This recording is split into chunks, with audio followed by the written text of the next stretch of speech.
Squad, we back at it again with another reaction video, and today it looks like we gonna be doing like a serial killer or something, or I don't know. It's called The Infamous Case of the Acid King, so I'm sure it's gonna be like a serial killer type of case or something like that. It's definitely gonna have murder involved, I know that for sure. Yeah, so we're doing today, we're gonna be reacting to the case of the Acid King. Personally, I have never heard of this story in my life before. I've never even heard of the Acid King. I know what acid is, but other than that, I've been trying to stay consistent on this channel. I've been trying to stay busy with this channel, trying to upload like at least 3 times a week. So I love making these videos, bro. These are so fun to make, for real. Not gonna lie. So shout out to every single one of y'all watching and supporting. And enough of me yapping. Let's get into this, bro.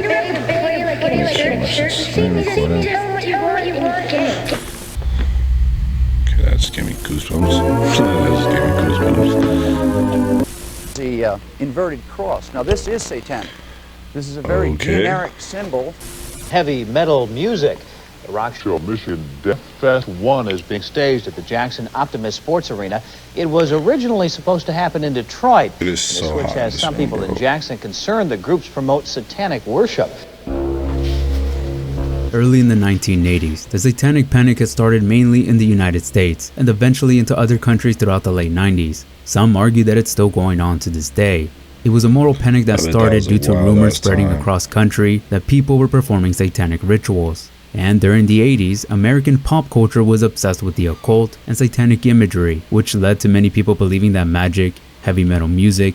Bro, to be honest, like, the 80s and the 70s was a wild ass time in the US. That's when like serial killers became like prominent, you know, like Ted Bundy, Jeffrey Dahmer, all the infamous ass stupid people that are dumb as hell.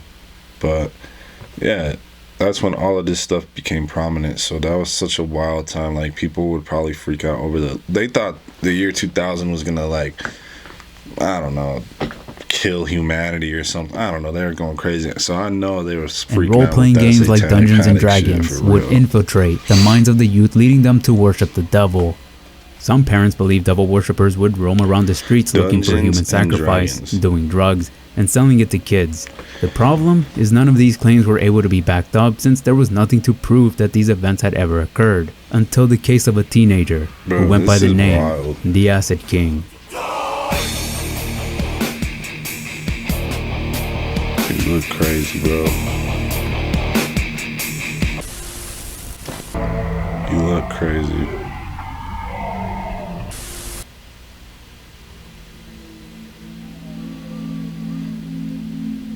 In the quiet suburbs of New York's Northport community on Long Island, Ricky Kasso was born. He was named after his father, Richard Dick Kasso, who was a well-respected history teacher and football coach at Cold Spring Harbor High School. His mother, Lynn Kasso, was a teacher as well. To avoid any confusion, I will be referring to Ricky's father by his middle name. Ricky's parents would later have more children, and Ricky would be the oldest, as he had 3 younger sisters. For some time, Dick and Lynn would describe Ricky to be the greatest kid in the world, and Dick believed his son had a bright future ahead of him. He would describe Ricky as a model child and a young athlete. As a young boy, he would wake up early in the morning to play football with his friends, and occasionally with his father. Though Ricky's bright future would soon start to fade away when he started the 6th grade. He would slowly become rebellious and started to smoke marijuana at the age of 11. And this was just the start of his interest in drugs, devil worship, heavy metal, and the occult. Yeah, that's crazy.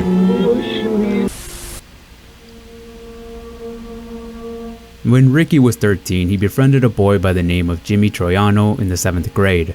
The two met at school during football practice. Jimmy was someone who was a promising athlete as well, but was also rebellious just like Ricky. You see, Jimmy had been in juvenile hall before for almost a year and already had experience with using and selling acid. The two hang out quite often, experimenting drugs together. It started out with smoking marijuana to later graduating to stronger drugs like mescaline, LSD, and PCP. Eventually, the two would begin skipping class and football practice to meet up and do drugs.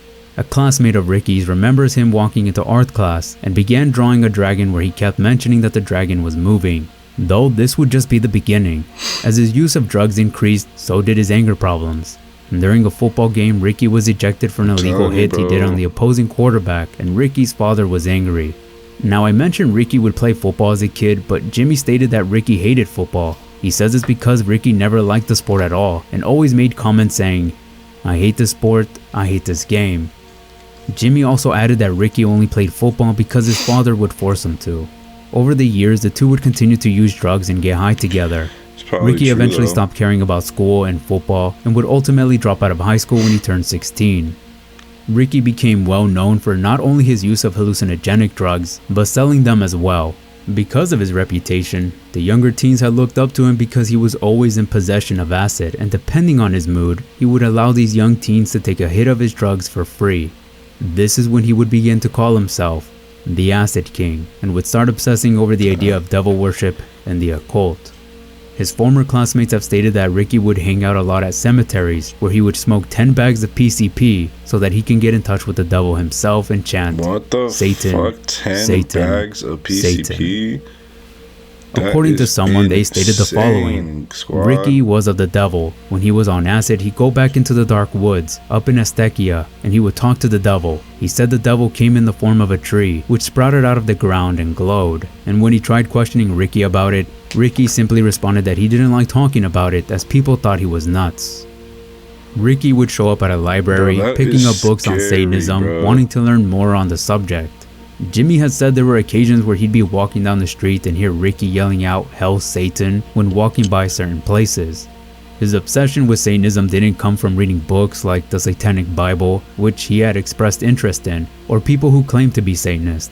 Instead, it came from his love of rock and roll and heavy metal music. A former classmate had mentioned that he would begin to notice a change in Ricky's appearance, from having short hair and always smiling to having long hair and always wearing concert t-shirts. One of the popular spots Ricky and his friends would hang out a lot was the gazebo in the park down by the waterfront. Ricky's behavior would get worse and there was no sign of him getting any better. It was unbearable to his parents. Bro, that shit is Ricky's crazy. father had made a statement about his son's behavior, saying he became insubordinate to his teachers, then joined in a house burglary and began to get in trouble with the police. Ricky had told his father, "I enjoy the fantasy world of drugs. You can't stop me. I love drugs." He would scare his parents when they found out that he would write songs about Satan and would openly talk about his drug deals. He'll say things like, "Mom, I'm going down to get a few hits of meth. I'll be back for dinner." He even told his mother that suicide is the ultimate high. He even went as far to put ketchup on his arm and call his mother, yelling at her, "See what you made me do." And as her mother runs to check on Ricky, he would laugh when she sighs in relief when she realizes that it's not blood. They would often kick him out of the house whenever they were fed up with their son's behavior. Ricky would then occasionally live on the streets, cars, local woods, garages, backyards, and houses of friends. Ricky would discuss with a friend that he wanted to start a cult and eventually would create a loosely organized cult that referred to themselves as the Knights of the Black Circle. The cult had 4 members: Ricky, Jimmy, Albert Quinones, and Gary Lauwers. See, all of them are like, they look A local crazy. by the They name look of like they're Dan in Carson their 20s, stated bro. They're they all used to take teenagers. animals down here and cut them up, burn them, and stuff like that. He goes on to say that he believes that Ricky was the That's biggest fucking influence in weird, the group. bro. The younger teens who looked up to Ricky would go to his shack where he would ramble on about Satanism, but the kids didn't care about any of that. They really only looked for him because he was the only one who sold acid very cheap. His whole obsession with Satanism was irrelevant to them. Since Ricky wasn't living at home, he never reached out to his parents except for 2 reasons. 1, he was in trouble with the law, or 2, he was extremely ill. In the late fall of 1983, when Ricky was 16, he got arrested for digging into a colonial-era grave to steal a skull to be used in some sort of 16. ritual. I'm telling He was you, held dude, in jail these for a fools day or look so 2 much and was older then than they released. are He back wouldn't in be the charged day. until the following year in April. And at this time, Jimmy was arrested for burglary and was sentenced to 8 months. Jimmy looked Ricky's crazy, parents bro. had tried to help him and sent their son to a drug rehab program at South Oaks Hospital, but to no avail. According to a local, he had talked to Ricky shortly after being released from the hospital. He says that Ricky got out by bullshitting the doctors. When he went in, they believed he worshipped Satan and shit. and he told doctors that he was fine, that he was going to go back to school and doesn't believe in Satan anymore. And he bullshit the doctors so much they finally believed him and they let him go. Another local has said that he ran away from the hospital. When she saw him at the train station, she noticed Ricky's hair was now red to avoid being found. She asked Ricky, "What's going on?" And he goes, "No way are they going to lock me up. I'm not crazy." I was like, "I never said you were crazy, but maybe you need help with drugs." He said, "I do not." And then he started yelling, coming closer. I talked my way out of it. I think Ricky stopped living in 8th grade. In April of 1984, Ricky had a court hearing, so he would go back to his home where he would shower. His father wasn't thrilled seeing his son there, but he was nice enough to still drive Ricky to court. After the hearing, Ricky was dropped off near a convenience store where he would ask his father for some money. His father declined and Ricky would kick his car, leaving a dent on the passenger side door. And this is when Dick had disowned his son and banned Ricky from his home. He told Ricky to never come back nor to ever contact him or his family. With this, Ricky's use of drugs would only further increase. Disowning your own kid would be insane. Okay, best friend. I was always there for him. Always back. Ricky, Gary, and several other friends of theirs attended a party in the woods late at night. Ricky, being the acid king, had brought PCP with them. As the party went on, Ricky would eventually pass out from getting extremely high. As Ricky was passed out, his friend Gary wanted more PCP. So as Ricky was still unconscious, Gary stole 10 packets of PCP out of Ricky's pockets. When everyone woke up the next morning, someone informed Ricky that they saw Gary stealing the rest of his PCP while he was asleep. Ricky became furious and confronted Gary, demanding he either gives his drugs back or pays them back. Gary refused that he had stolen any drugs from Ricky, but Ricky didn't believe him, so he had beaten him to a pulp. Gary would give Ricky back 5 packets of PCP. Since Gary only returned 5 out of the 10 he stole, this meant he owed Ricky $50, and Gary promised he would borrow the money he owed from his parents to pay him back. But Gary wouldn't keep his promise, and Ricky wasn't going to let this go. For the next few days, Ricky would continue to beat up Gary. The problem was that Ricky didn't even care about getting his money or drugs back. To him, this was all just to prove a point. Locals have said that Gary was afraid of Ricky and always seen getting chewed up and constantly getting his ass kicked. In one instance, someone saw Gary come out from behind a church. His jacket was ripped, cuts on one side of his face with blood dripping down. Another stated that she fixed his wounds up one time, his black eye and bloody nose. Gary would tell her that Ricky was an asshole and that he bought a knife to protect himself because Ricky had told Gary that next time he was going to do more and it won't just be a black eye. A month later, Ricky was starting to get sick as he had pneumonia, so he went back to the home of his parents and asked for help. Despite what his father said of never coming back, Ricky's parents couldn't resist seeing their child in pain, so Ricky was sent to the Long Island Jewish Hospital. While Ricky remained in there, his parents wanted to have him institutionalized. They explained to the doctors about the grave digging incident, his daily use of PCP and other hallucinogens, suicide attempts/jokes, and his threatening behaviors. But the psychiatrist didn't believe there was anything wrong with him. They said Ricky was antisocial, but was neither psychotic nor dangerous, so they let him go. Now that Ricky was back out again, he was still not done with Gary. So what happens? I love you. You gotta go kill him. Do you love me? On June 19, Jimmy was released from jail after serving 8 months. He met up with Ricky and Albert. The three were planning to go to the Aztecia Wood to get high, but what confused both Jimmy and Albert was when Ricky decided to invite Gary along. They believed maybe Ricky had finally let go of the whole drug incident. The four headed their way deep into the secluded woods at 8 p.m. They made a fire and according to Jimmy, they took somewhere between 30 to 40 hits of PCP and LSD altogether. Now, these four have hung out in the woods at night before. Fuck, bro. Gang. If you've never done acid before, I don't know how to really describe it. But like, one hit of that shit is more than enough. Doing 30 hits of that and PCP, let's say just did half, 15 hits of acid and 15 hits of PCP, bro. Your brain, like, dude, you're literally seeing shit.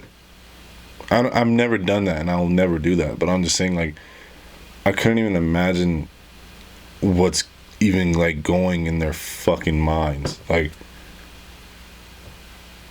what the hell, bro? For real. But this night, though, was a bit different than the others. Reason was there were 3 crows that would circle around right above the teenagers' campfire. Ricky noticed this, and keep this in mind as it will be important later on. As the night went on, the fire would slowly die out, so Ricky would suggest using Gary's jacket as a kindling. Gary would refuse to throw his entire jacket into the fire, but agreed to cut off and use his sleeves, and later his socks. As the fire started to die out again, Ricky suggests to cut Gary's hair to keep the fire alive. Gary would refuse, but Ricky didn't listen. He didn't want to hear a no from Gary, so Ricky got up and Jimmy held Gary down. Ricky cut out clumps of Gary's hair using the pocket knife he carried. Once cutting it, he threw it onto the fire and Gary said, "I'm getting bad vibes that you want to hurt me." Ricky replied, "Hurt you? I don't want to hurt you. I want to kill you." Ricky immediately pounced on Gary and bit him on the neck, then proceeded to stab him somewhere between 17 to 36 times. During the stabbing, Ricky had shouted to Gary, "Say you love Satan," and Gary wouldn't comply to his request. Instead, he would shout back, "I love my mother." Each stab, Ricky would tell him to say it, but Gary never does. Once Gary was dead, Ricky would gouge out his eyes. Some people believe Ricky had gouged his eyes as some sort of satanic ritual, and Ricky had said that the crow is above God. He believed Satan manifested as a crow, and the call was a sign that the devil was pleased of his doing. And where was Jimmy and Albert during all of this? Well, we don't really know. You'll see why. For 2 days, nobody knew about the murder of Gary for 2 reasons. One, his body was deep into the secluded woods, so the chances of him being found were slim. And 2, he was a frequent runaway, so nobody really questioned about his whereabouts. But good old Ricky couldn't keep this to himself. He would later start bragging to his friends that he killed Gary as a sacrifice to Satan. And Jimmy would tell him to stay quiet about it as he just wants to forget about it and move on. But Ricky didn't listen. According to a local by the name of Rich, he says he saw Ricky one night, and Ricky told him that he killed Gary, but Rich didn't believe him. The next night, Rich decides to see the supposed dead body because he thought Ricky was bullshitting as usual. As they head into the woods, he tells Ricky, "Rick, what the hell did you kill? A fucking cat?" And then Ricky points and says, "There it is." Rich finally saw Gary's lifeless body covered with a thick pile of maggots and leaves on top. Rich turned around and quickly ran off. He says Ricky seemed calm about the whole thing. As he meets with him back at the park, Ricky tells him, "See, I told you." And when asked why he did it, he responds with, "For kicks." For 2 weeks since the brutal killing, Ricky would continue to brag and show his friends Gary's body. But as days went by, both Jimmy and Ricky's paranoia would slowly increase. They returned back into the woods to move Gary's body in a shallow grave. His body was badly decomposed, and as they tried to move him, Gary's head came off. Afterwards, the thrill of the murder would start to fade for Ricky, and he was back to being bored. Jimmy and Ricky would leave Northport and planned a road trip to head to California. They planned on making a career by selling drugs.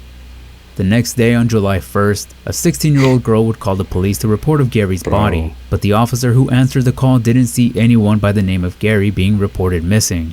When the officer asked what the girl's name was, she quickly hung up. The officer simply dismissed it as some prank call. At this point, Ricky and Jimmy were 160 miles away from their hometown before they needed more money to be able to progress their road trip. They sold some mescaline and bought a junker car for $50. Back in Northport, on July 4th, 3 days after the call, the police decided to go to the woods to look for Gary, as they were confirmed by his mother that she hasn't seen Gary in a while. She even stated that she once got a phone call by someone with this eerie voice saying, "You'll never see your son again because I just killed him." Police used 4 canines and eventually found a pile of bones, a denim vest, pants, and a pair of shoes. Since his body was out in the woods for a little over 2 weeks, his body had been completely drained of blood and his face was practically gone. As police discovered what was left of Gary, Ricky and Jimmy decided to drive back home to party with their friends on 4th of July. The two partied, got high on acid, and eventually both would sleep in their vehicle. The next morning, police got a call of a suspicious vehicle. When an officer arrived, he noticed it was both Jimmy and Ricky asleep in their vehicle, so the officer called for backup since they were considered as highly dangerous. Backup arrived and arrested the two teenagers. They were still sluggish as they were still high from the drugs, but as they started to sober up, Ricky went back to his old, cocky ways.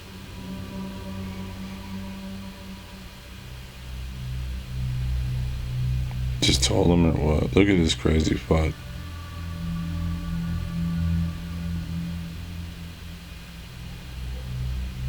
Ricky first told police that he didn't know anything about the killing and that he hasn't seen Gary in some time. But later, Ricky would confess to the murder, and the chief who interviewed him said he sounded so proud of what he had done, stating he got what he deserved. Ricky would sign a confess statement that he did the killing and Jimmy played no role into the murder. At least, that's what he told Jimmy, because in reality, Ricky was lying. He actually told police this: "I was holding him on the ground and Jimmy kicked him in the ribs. I looked up at Jimmy and Jimmy indicated to cut his throat. I then took out my knife and stabbed Gary. The knife went all the way in. Somehow, he got away and ran through the woods. I caught him and brought him back to where the fire was. I dropped my knife when I chased him, and Jimmy Troiano found it and gave me the knife, and I stabbed Gary in the back a whole bunch of times. Me and Troiano dragged Gary back in the woods. We started covering him with leaves and he sat up. I bugged out, started to stab him in the face. I didn't count how many times. I'm not really sure. I don't know what I said, but I said a whole bunch of satanic things."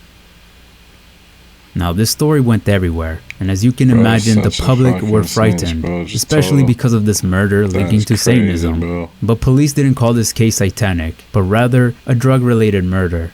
Ricky had seen himself on the news that night, and everyone in jail knew what Ricky was in there for.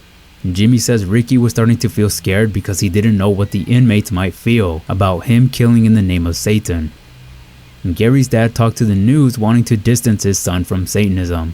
My son was not involved in any drugs, and he was fearful of this kid, Ricky Castle, because he had been acquainted with him maybe at a previous occasion from school and apparently also after school. So he was fearful of him, and it is my belief that he was abducted, that they were just waiting for him. They saw my son as their victim that they needed, and abducted him somehow or other. As the night went on, Ricky started to feel pressured, and within less than 48 hours, Ricky grabbed his bedsheet and hung himself, leaving his friend Jimmy all by himself.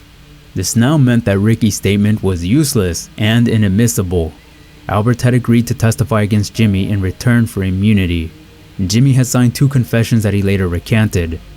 People thought this would be an open and shut case, but there was just one big problem. Bro, that is crazy that he just killed himself. Cut out in what county police say was a satanic ritualistic about a devil-worshipping cult. Jimmy's attorney, Eric Nyberg, talked to Jimmy asking his version of what had happened. He told Eric a strong, convincing story. They arranged another meeting and asked Jimmy again his version of the story. Again, Eric says it was a strong, believable story. And the problem? It was different than the first one, and he did it again a third time. So Eric decided to take him back to the scene of the crime, and again, a different yet very believable story. Eric calls him out on it and asks why is he constantly changing his story.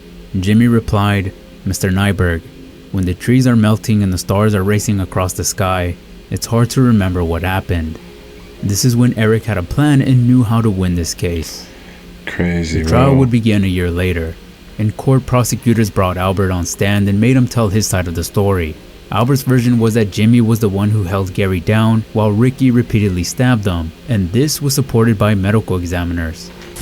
Something like 22 stabbing or cutting type wounds going up and down the back. Crazy. The skull injuries were in the facial area, something like 7 or 8 wounds there. One was a little lower down just above the upper teeth, but mostly they were in the region of the left eye. This pattern of wounds certainly would be what you'd expect if someone were being held immobile and then someone else were doing the stabbing who's right there just going up and down. But of course, this is when the big problem takes place.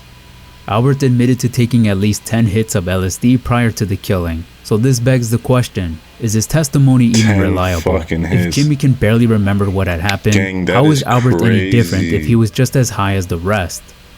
To be able to prove this, Albert admitted to police that he saw a lion in the woods that night. LSD. So in court, Eric asked him if he saw a lion that night, to which Albert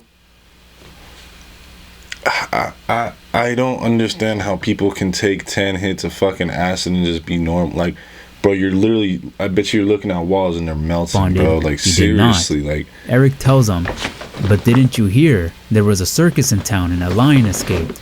And Albert says, you mean the lion was really there? This completely destroyed Albert's credibility, and it continues to get worse. On cross-examination for the first time, Albert admitted that prior to the attack, he had taken part in attacking Gary by kicking and punching him along with Ricky and Jimmy, and Albert would then recant his statement and said he was positive Jimmy never held Gary down. Eric would now make his closing statement to the jury. Ladies and gentlemen, I humbly and respectfully submit that only God Almighty knows or will ever know what happened that night. If Jimmy Troiano or Albert Quinones deserve to be punished, it is the Almighty to make that decision. 3 days later, the jury returned with a verdict. Jimmy Troiano was found not guilty for second-degree murder. Port Long Island say death threats have forced them to post guards at the homes of 5 community residents. Definitely gotta look you up. The truth is, behind closed doors, the P word became my secret sin at age 10. And for the next 17 years of my life, what I did in the incognito. Once it was all over, the media were going after rock and metal bands like Alice Cooper, Judas Priest, and AC/DC.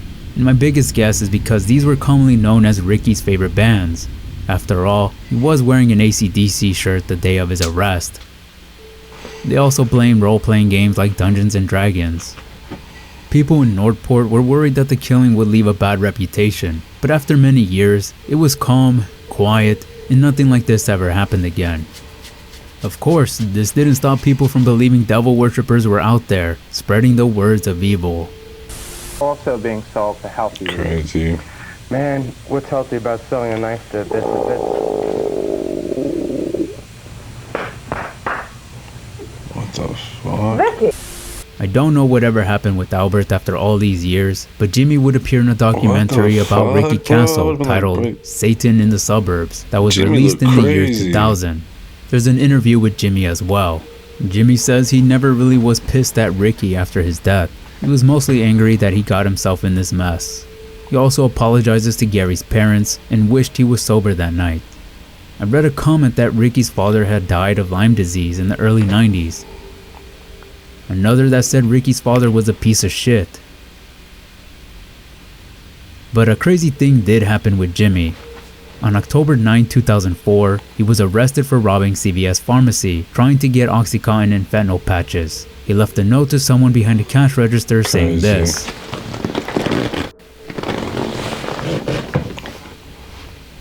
He was sentenced to 12.5 years. Last thing I could find was a comment saying he's happily married now. In that same interview, Jimmy was asked what he would tell Ricky if he was here right now. Hope you said your prayers before you hung up.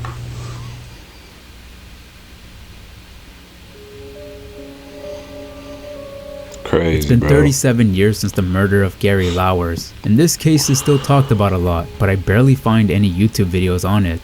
There was a documentary on this case that was released back in 2019, however it's unavailable. You can watch Satan in the Suburbs here on YouTube. I'll leave a link to the playlist down below, as well as the interview with Jimmy. There's a film based on this case titled Ricky 6, which is also available here on YouTube. I'll link that as well. It's unfortunate we will most likely never know what really happened that night. Both of the surviving teenagers couldn't keep their story straight, and the one who confessed to the crime is gone. So, maybe Eric is right. Maybe only God will ever know what really happened. Yeah, bro. That one was crazy, I ain't gonna lie to you. Don't do drugs, man. And if you're gonna do acid, don't do more than one tab, bro. One hit of acid for real, like more than enough. Trust, more than enough. But if you watch this video all the way to the end, appreciate you, bro, for real. Love y'all. See you in the next one, man.